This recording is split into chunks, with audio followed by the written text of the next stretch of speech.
Romans chapter 8, verses 16 and 17. The Spirit himself testifies with our spirit that we are God's children. Now if we're children, then we're heirs, heirs of God and co-heirs with Christ, if indeed we share in his sufferings, in order that we may also share in his glory. Why is it great news that we're children of God?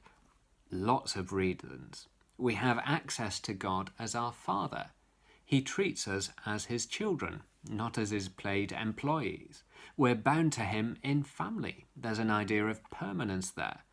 Another idea that crops up in these verses is the idea of being an heir or an inheritor from God.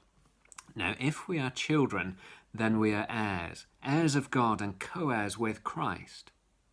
Now, in the Bible, one of the big things that fathers did was provide an inheritance for their children.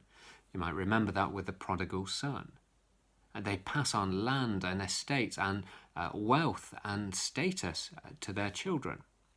You can inherit all kinds of things. In fact, I've already inherited this bunch of medals through my family. And if we're God's children, even by adoption, then that means that we're heirs.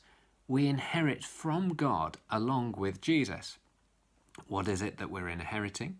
Well, Romans chapter 4, verse 13 say, "It was not through the law that Abraham and his offspring received the promise that he would be an heir of the world, but through the righteousness that comes through faith."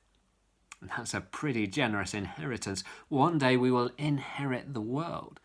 We will rule the world, the new creation, along with Jesus. We will share in his glory, provided that we suffer with him. That's the equivalent of Jesus saying, "Whoever wants to be my disciple must deny themselves, take up their cross, and follow me." We have to follow in Jesus' footsteps.